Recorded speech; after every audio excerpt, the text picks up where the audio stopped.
important one is a little closer. Oh, I'm sorry, I'm listening to you. That's all right. No problem. When the local folks get wind of that, you know, this sure would be elbow to elbow with people. I just have some questions for them. Is it a good opportunity to interject? Yeah, sure, interrupt. I'm just really curious about this company, Belt Collins Hawaii. So you guys are a contractor that does contracts for the military? That's correct. That's correct. And so what are you guys going to be doing at Upolu Airport? What kind of building or construction would the military need for this project to move forward? Do you answer the facilities question? There's no proposed building activities on that. No proposed building activity. So what is Belt Collins' role in this project at Upolu Airport? Just like any other contractor, what the Marine Corps is proposing, they're required by the law to evaluate the proposed impacts of an action. And so they hire contractors to help them do these studies. And so Belt Collins was hired to prepare this EIS. Okay, so you guys just did the environmental impact statement. I don't know, but yes, yeah. So we prepared the document, and then we came here to help facilitate tonight's meeting. Okay, cool. Sweet. So they did this whole presentation. Or we're just trying to, What is an AAQS? Ambient air quality standard. So having these helicopters landing at Upolu Airport would have, let me say, quote, mobile source emissions would be readily dispersed and unlikely to impact national or state AAQS. So what that means is when you have vehicle emissions, right, out of the tailpipe, typically what happens is, say in LA, when air quality is poor, you have a lot of traffic degradation, so you got a lot of traffic jams and a lot of vehicles. And that stagnation will help the pollutants build up and concentrates the pollutant concentrations. So it could exceed these ambient air quality standards. So this is a criteria that we measure the quality of the air. How many parts per million is acceptable for JP5 exhaust?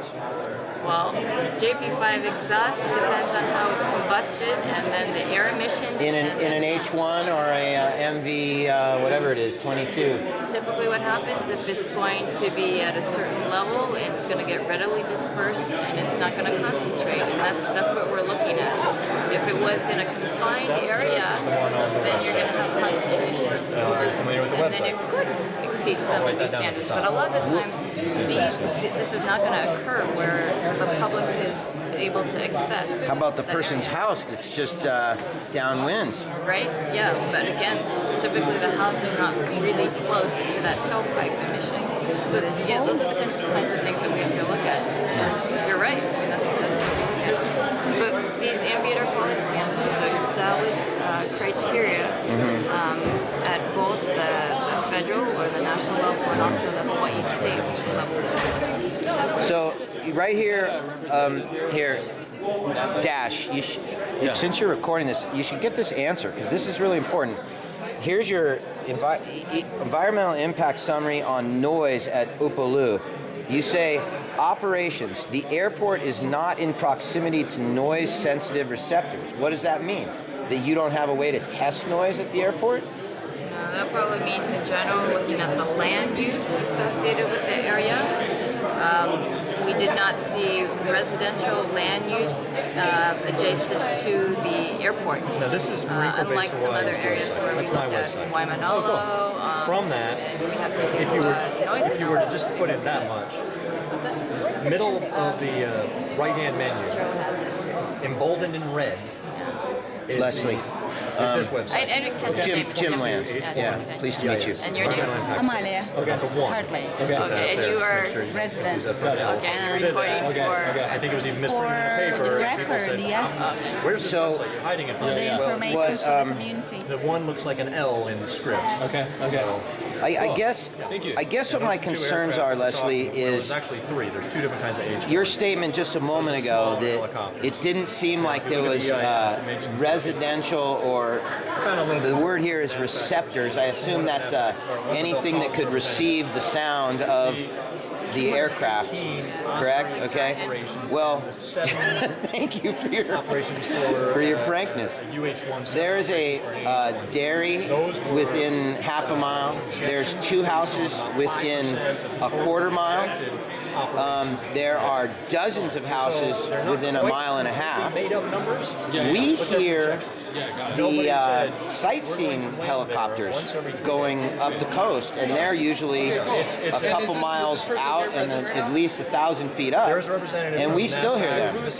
To imagine an MV, whatever it is, 22, 2 props coming in at nighttime while our kids are sleeping less than a mile and a half away.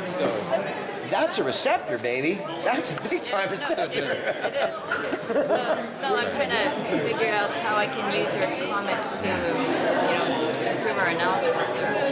So maybe we should look at these single overflights that you're concerned about. Oh, I'm not concerned about a single overflight. I am concerned about operations. If you guys need to fly to PTA while coming from another island and you're 4 miles out off the coast, well, so be it. That's life. We live in Hawaii with military bases all around us. But when you're landing in a sleepy little town like Hawaii at night, in the dark, that's a big deal. Yeah. I mean, I think it's less about the amount of activity, but just more that the community wants no activity. Because you have to understand that this rural natured community, like the helicopters that are already flying across greatly disturb a lot of people. You know what I mean? Anytime military flies by, people are like, dude, 3 huge helicopters, doom, doom, doom, doom, doom, doom. Like that sound is not a vibration that is with us when we're listening to birds, and, trees whispering. So for us, it's not a discussion about how much activity. It's just the community, and the only reason the whole community is not here is because the event wasn't advertised.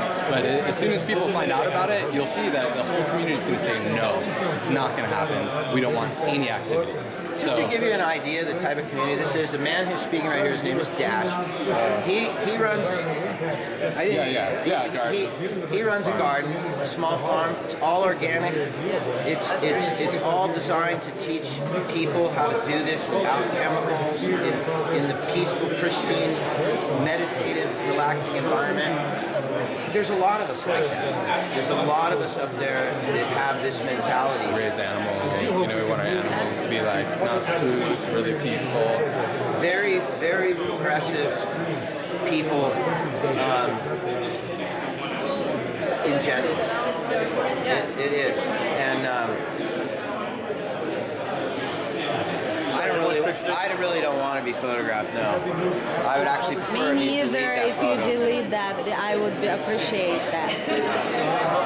This is a public meeting. Yes. You're publicly here, but we don't like our photograph taken. Thank you. Appreciate that. Yeah, thank you. So, Are you giving this poor girl trouble? No, I'm being very polite, and I just asked this gentleman if he'd delete that photo of me, but he's not going to. It's like, Looks like he did. I hear your concern, but obviously things I can't change. But to the extent that Photo archive? comment and make an effect For the community, to this document, that's my our TV station. Yeah. For the So it blogging. comes out on YouTube. You gotta get the camera to shoot you too.